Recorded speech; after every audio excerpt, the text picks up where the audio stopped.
Anong kabangagan na naman ba ito, mga kababayan? Nabalitaan nyo na ba? Oh, nasinugod daw sa ospital itong si Ngagba, mga kababayan. At ang ginawang dahilan nila, na ospital daw si BBM sa sobrang sipag, mga kababayan. Dahil daw overworked. Nasobrahan sa trabaho. Dahil lulong daw sa trabaho si Bongbong. Hindi overdose daw, mga kababayan, na kundi na overworked daw siya. Kaya ang sinabi daw ng mga doktor, mga kababayan, sa kanya, maghinay-hinay ka muna, Ngagba. Pero sabi ni Bangag, mga kababayan, hindi. Pagtatrabaho pa rin ako dahil ganito ako eh. Lulong daw sa trabaho. Panoorin niyo po. Sir, good afternoon. Kanina, ayan, kanina po ay natanong tayo sa MPC. Ang joblog si Clark Castro, mga kababayan, interview. Kung nagkita na daw po tayo. Since nandito po ako Ang mouth sa... section, mga kababayan, tingnan nyo, hindi mawawala itong mga ritual ni BBM sa kanyang bunganga, no? Tingnan nyo. po tayo. Since nandito po ako sa one of your events, sasamantalahin ko na po. Kamusta na po kayo, sir? Kumusta ka na? I'm fine. I'm feeling very grabe. different from the way I was feeling before. Very different. What happened was apparently... Diyos ko, Lord. Eto kaduda-duda ni BBM, mga kababayan, no? Dahil etong kanyang sakit, wala ning beses na yung nangyari sa kanya, mga kababayan. Yung sakit niya, parang temporary lang, mga kababayan, tapos biglang recharge kalaunan. Para lang lasing, mga kababayan, na, ang sakit, and then, noong nakapahinga na, okay na. And then, ganyan lang. I now have diverticulitis. Wow, diverticulitis. Ano yan? It's a common complaint amongst apparently people who are heavily stressed. Wow, heavily stressed, overworked. Ang niwi mo, And people who are, I have to admit, growing old. Overwork kayo, sir, eh. Wow. Di ba sinabi ng doktor na hinay-hinay muna? Overworked daw, mga kababayan. Nasobrahan sa trabaho dahil sobrang sipag daw, mga kababayan. Maghinay-hinay daw siya sa trabaho, Diyos ko. Kung maghinay-hinay pa yan, wala nang magagawang trabaho, mga kababayan. Eto na nga, sabi niya masipag daw siya, mga kababayan, tapos parang walang ginagawa. Paano pa kang maghinay-hinay sa trabaho, mga kababayan? No? Ayaw daw niyang mag-slow down sa trabaho. No? Of course, lagi naman sinasabi ng doktor sa atin. Paano mo naman gagawin yun? Ang daming trabaho. Wow, ang daming trabaho. Party? Lord. So, sir, ano mensahe niyo doon sa mga taong nais na kayo mawala sa Pinangiwi pa, pwesto? Okay muna masyado ma-excited dahil it's not a life threat. Hindi daw life-threatening. Anong pake mo kung excited kami? Hindi siya. So, sir, wala kaming dapat ipag-alala? Wala. I'm Sino may sabing nag-alala kami? Ngiwi. Napangngiwi pa, mga kababayan. Buhay mo yan eh. Balak ka dyan. the rumors of my death are highly exaggerated. Wow! Mayroon palang Thank you, rumor. sir. Thank you so much. Mayroon palang rumor sa kanyang death, mga kababayan. O baka ikaw lang ang nagpautot niyan, Ngag. Ang nabalitaan namin, Ngagba, base sa mga nababasa natin sa komento, na overdose ka daw. Hindi ka naman daw namatay. Ano masasabi mo, Atty. Roque? Ano masasabi mo dito? Nagkaroon daw ng medical assistance ang junior Medical emergency. dahil nagkaroon daw siya ng mga discomfort.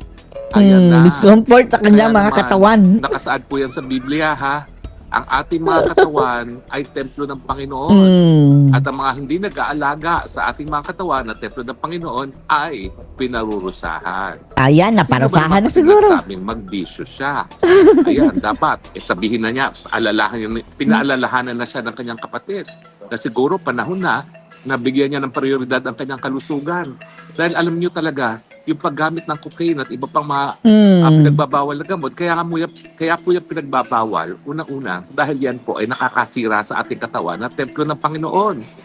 Ano bang nangyari dyan? Ako, siguro po yan ay nahirapan siyang huminga. No? Side effect ng cocaine. At As usual, mga kababayan. Tapos, tingnan nyo, bigla-biglang sumigla, mga kababayan. Typical, Lord. Dahil kung talagang mga kababayan, talagang seryosong sakit na dalhin ka talaga sa ospital, hindi yung overnight lang, wala nga 24 hours. Parang pinapahinga lang siya mga kababayan and then okay na. Yung ibang sakit yan, andun pa rin sa hospital ngayon. Mga 3 days mga kababayan at least. Yan oras lang. Uhiran mga kababayan sa isuspicion ng marami na baka na-overdose. Pwede rin pong magkaroon ng mga organ failure yan. Now, ayaw natin pagdasal ang masama na mangyari kay Marcos Jr. Pero alam naman natin na talagang susi o ang solusyon talaga sa ating mga problema ay ang pagkawala niya bilang presidente. Bilang presidente. Pero ako naman po ay Kristiyano. Kaya hindi ko siya pagdadasal na may mangyari sa kanya kalusugan. Oo. Hindi tayo nagdadasal mga kababayan na matsugi. Although, hindi natin masisisi ang ilan dahil sa galit sa kanya mga kababayan. Pero papaalala ko lang po sa kanya na nasa Biblia at pinost ko po yan sa aking page, no? Sa aking Facebook page na talagang pinarurusahan ng Panginoon ang mga tao na hindi pinangangalagaan ang isahan na katawan na templo ng Panginoon. Itong parusa nitong sinabangag mga kababayan at ninalisa, isahan na yan mga kababayan. Doon na sa mga dagat-dagatang apoy. So siyempre, kung hindi ka naman Kristiyano, kapag inabuso mo yung katawan mo, alam mo namang pinagbabawal dahil nakakasira sa katawan at sa pag-iisip bawat at yugto patuloy ng ka sa bisyo, sandali. talaga ikaw na Halos ang di gumawa ko ng dahilan alam. para masira ang iyong katawan at matigok. Wala Tigok. na ibang tao may kasalanan dyan. Di siya. Harinawa. Harinawa. Huwag naman sana mangyari sa kanya yan dahil tayo Kristiyano nga. Pero, kinakailangan talaga gawin na niya yung sinabi ng kanyang ate. Kinakailangan na niya magbitiw sa pwesto, tutukan Let's go home. kalusugan, Parihab. magparihab nang sa ganun, Si Amy na mapahaba mismo, ang buhay niya. Alam mo, konti lang naman ang tanda sa akin ng ating Pero pangad sa na tingin presidente. natin mga kababayan, Ako, hindi pa ninanais yan ko na lang ngayon dahil ako 60 na. Wala na akong ibang hinahangad kundi makita ko sana hindi pa yan matsuchugi before 2028. Pero malamang sa malamang mga kababayan, matutulad kay Ninoy. Hindi, Noynoy Aquino. Na hindi nagtagal mga kababayan after his presidency, di ba? Biglang na, biglang kinuha. Sa kabilang buhay mga kababayan. Mukha niyan din ang daranasin niya ni Marcos mga kababayan. Dahil tingnan nyo mga kababayan ang kanyang katawan. Kung paano siya na parang nag-deteriorate Diba nung umpisa sila pa ni Sara na mga kababayan, unit team pa. Paaliwalas pa mukha ni Bangag. Ngayon mga kababayan para ng zombie. aking mga apo at gaya na aking lolo, makita ko na matapos man lang sa kolehiyo ang mga apo ko at mailagay sa tamang buhay yung aking mga apo. Kasi tapos na yung mga anak ko Na-provide ko na yan, napag-aral ko na yan. May apo ka na ba? Wala pa ka lang.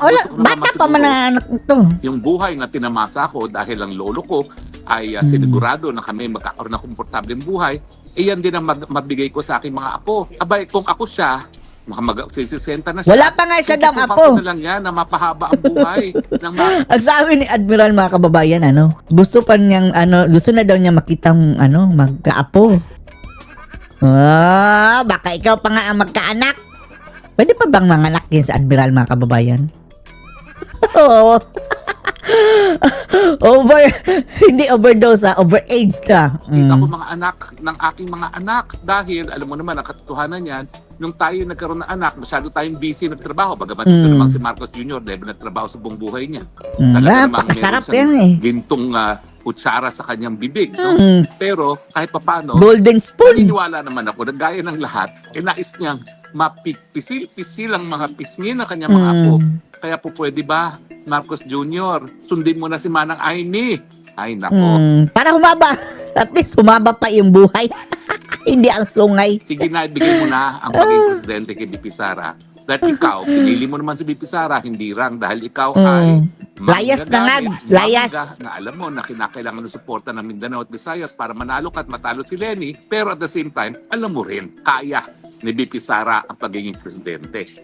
Kung ikaw nga nababangag-bangag, kahit Babangag-bangag. nakatapos ka ng halos 4 na taon, wala nga lang nangyari sa Pilipinas. Naging mahirap nga lang ang buhay ng Pilipinas. Utang. Naging all-time low nga lang ang valor ng piso. Mm. Kasi nyaris na walang All-time tiwala low. ang tao sa iyong pamumuno. Alam mo ba yung valor ng Negative din ang kanyang rating. piso, yung valor ng ating stock market, lahat yan, sukat. Ang lagpak. Kung may tiwala pang tao sa iyo, wala na. At Wala na nga ba? bumibigay na nga yung katawan. Bakit mo pa aantayin na matigok ka? Kung ako ikaw, pangalagaan mo na yung katawan mo, gaya ng sinabi ni Manang Amy. At yun na nga, antayin mo na lang na magkaroon ka ng apo at maging maligaya ka na alagaan yung mga apo. Ano ba bang gugustuhin mo? naging presidente ka na. Bagamat yung tatay mo, sinuka ng bayan, o binigyan ng pagkakataon. Wala, you blew it. Ito naman si Manang Amy, lahat ginagawa para wag magalit nga ang taong bayan sa pangalan ng Marcos. Well, I don't think she is successful dahil kita mo naman, negative 27 na. Wala na eh. Sa approval rating. Etong mga Marcos mga kababayan, wala na to. Pero pag ikaw'y nagpapatuloy pa, pag pumilit pa na maging presidente, na hayaan, bumibigay na katawan mo at matagal nang walang isipan mo, in the first place, not much there. Hello? Not much. Talagang lalo kang kasusuklaman ng tao dahil lalong hihirap ang buhay pag ikaw ay nagpumilit. Kaya pwede ba? Pahinga na. Bawi na. Rest na! Sa Malacanang. Hindi na sa Malacanang. Doon ka na sa Batak, Ilocos Norte, Batak. Kung parurusahan ka ng Panginoon dahil inabuso mo ang katawan mo. Pero kung ikaw naman ay magbago, maski kay 60 na halos, wala na. Ang daming kasalanan, Roque. Kulang. Hindi na pwedeng magbago. Hindi naman may pagkakataon. Pagbayaran! Panginoon sa'yo, bigyan ka Bayaran. ng buhay. Nang sa ganun, ma-enjoy mo ang iyong mga apo. Pero pwede ba, huwag ka nang managinip na kaya mo pang maging presidente. Wala na. Palpak na palpak ang iyong Palpactus. administrasyon. At kahit anong palit mo sa mga Benedictus. miyembro ng gabinete, ang problema, ikaw. So kahit palitan mo pa lahat ng mga miyembro ng iyong administrasyon, hindi na magbabago yan dahil ikaw ang wala sa tamang pag-isip at ngayon, wala sa tamang pangangatawan dahil inabuso mo ang iyong katawan sa paggamit na pinagbabawal. Paggamot. Diba? Obvious naman yun. Obvious. O pag-usapan din po natin sandali. Abay, meron pangalawang impeachment. Hindi complaint tinanggap. na napabalita na naman.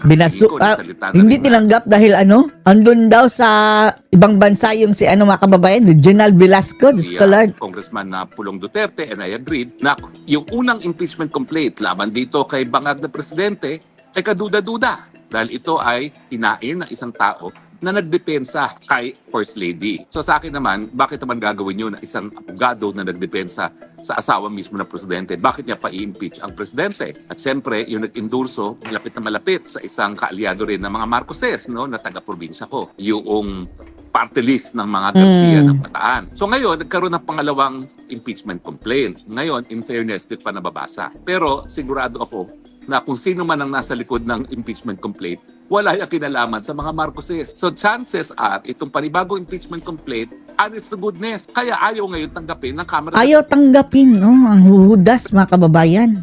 Representante. Pero ba legal na basihan na pagkatanggap? Wala po. Malinaw po yan na ang katungkulan ng House Secretary General pag mayroon naghain ng impeachment complaint ay tanggapin at pagkatapos i-refer kay House Speaker. Ang House Speaker naman within 10 days i-include sa order of business at i-refer sa Committee on Justice. Wala pong diskresyon. Wala pong, hindi po parang West ang sa House Secretary General na pipiliin niya kung anong gusto niya tanggapin at i-reject yung ayaw niya. Hindi po pwede nang tatanggapin lang. Wala daw kasi sa Pilipinas At kapag masustansya Tapos andun naman ang kanyang mga kababayan, like assistant.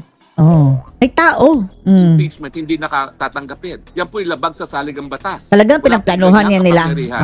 Ang House Secretary Pinagplanuhan na nila na wala namang mandato yan. pagkatapos tanggapin yung bogus na impeachment, mga kababayan, pinatakas sa si Reginald Velasco para wala nang tatanggap. Pinapunta sa ibang bansa. Bumalik lang dito after na ma-finalize na to. Hindi na pwedeng mag-submit. House Secretary General na yan. Hindi naman yan halal ng bayan. Yan Hangal. ang appointee lamang ng speaker. Pero yung ginagawa po na niya, naman sila. binibigyan niya ng karagdagang kapangyarihan ng kanyang sarili. Wala pong ganyang kapangyarihan. Shall ang sinasabi ng Constitution. Shall refer the impeachment complaint forthwith sa tanggapan ni Speaker at si Speaker naman ang magre-refer dyan sa order of business doon sa plenaryo nang ma-assign ng kaagad sa Committee on Justice. Wala yan po ang tinatawag na ministerial. Gawin mo. Wala kang diskresyon. Hindi na tinanggap. Ayaw mo hindi. Dahil kapag ikaw ay nagpumilit na meron kang diskresyon, yan ang tinatawag na grave abuse of discretion. Grave Kapag abuse. Kapag moro-moro, tinatanggap para masigurado na meron na namang isang taon na impeachment-free Bakuna.